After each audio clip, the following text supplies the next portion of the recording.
We're back here on UFC Fight Pass. TJ DeSantis along with BMAC, Brandon McCatherine, and we are joined now by one half of our co-main event for the UFC Fight Pass Invitational.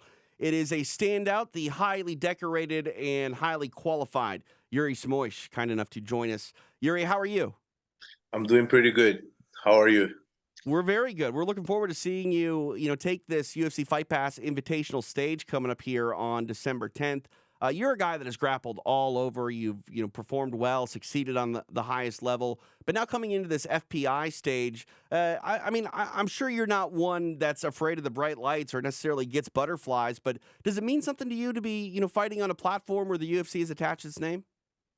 Um, it just makes me happy to see that grappling is growing. I've fought in just about every stage in grappling, and I feel like I train. I'm not one of the oldest guy out there, but I've trained also from a time that jiu-jitsu was very far from where it is now, and I was able to see the evolution. So I'm happy to be a part of the evolution and to live it. And I think it's going to be a big show, but nothing that I'm also not used to. I fought in the big stage and MMA and ADCC. They were like big platforms, so I feel like comfortable with that part of it. Yeah, and we've seen you on UFC Fight Pass before while you're a newcomer to this FPI stage. I remember you doing the EBIs back in the day.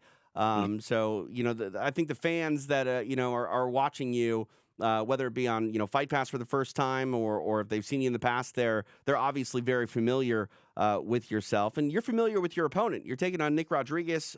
Nicky Rod's a guy that you met in ADCC last year.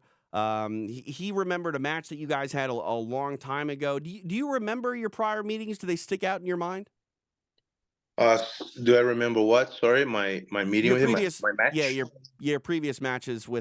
with So Nicky the Rod. first match that I had with him, at the time there was a lot of talk about making the like a hybrid wrestling match because he was known as a wrestler. Even though with all the respect, he's not that great of a wrestler, but I think people were seeing him as that guy. So it was interesting to make that fight at the time because I'm also like a take known for my takedown. So because of that, and because I fought him in a tournament that was no points involved or anything like that, it was just sub only. I felt like I could pull guard because whether if I took him down, if he took me down, he would kind of devalue the possibility of a wrestling match. He was like, oh, why are we gonna watch it? We're already kind of watch it. Like, so I just, and also because I was like, I wanna. He is known for scrapping and stuff, so I want to go for a scramble, and I want to like let's see if he's a top player. I'll invite him to go to the guard. I trust my jiu-jitsu kind of thing, and he was very strategical in that match because he was just holding the body lock. He wasn't trying to scrap or like looking for scrambles on top, and he would at in the right moment he would just try to pass. He said that and also the commentator said, "Oh, Nicky Rod passed the guard." Actually, he didn't pass my guard one single time because he didn't score. He didn't stabilize the side control long enough to be considered a pass. In a rule set like IBJJF, he would have scored advantage, but he never really established a side control position. Passing my guard, so it was never a pass. But he would just do stuff like that, and yes, because of that, he was the most dominant on the match. Even though there was not really like a dominant performance, it was just barely like a victory. On the second time, though, we fought in a way bigger stage, which was ADCC.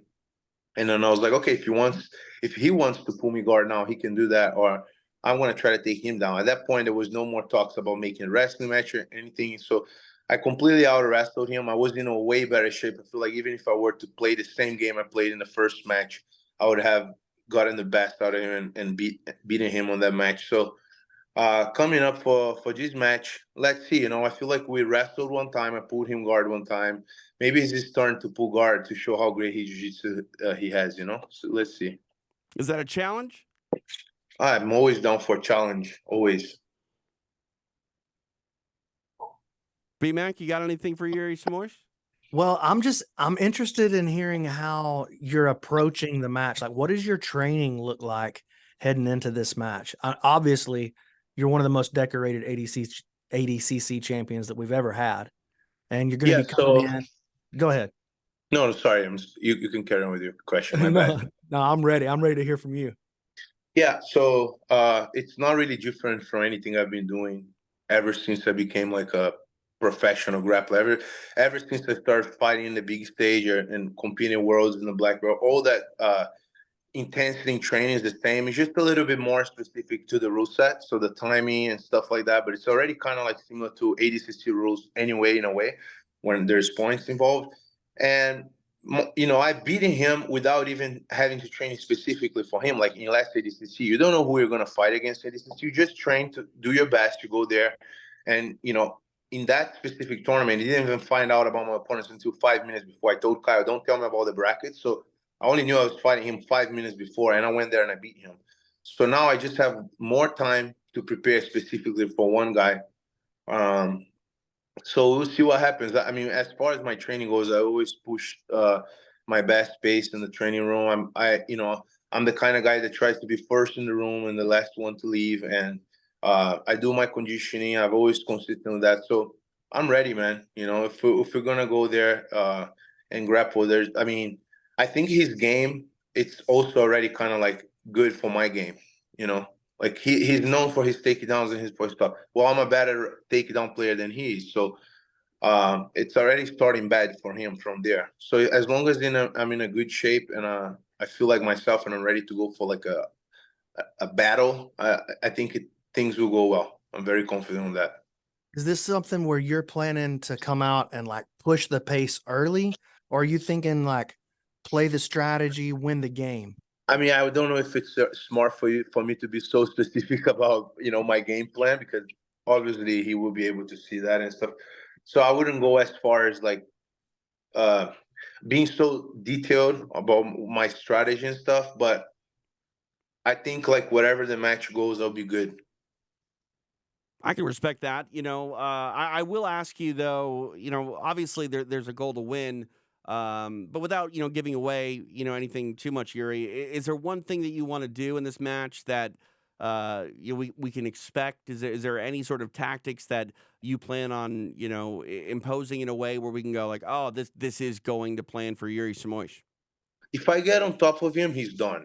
He's completely done. So that's what I'm going to tell you guys. If I can get on top of him on any guard position, that I'm actually on top of him, because he does that thing that he pretends he pulls guard and he shoots a single leg. Already watch that a lot. But if he actually ends up on bottom, which is obviously what I'm looking to do, that would be a great thing.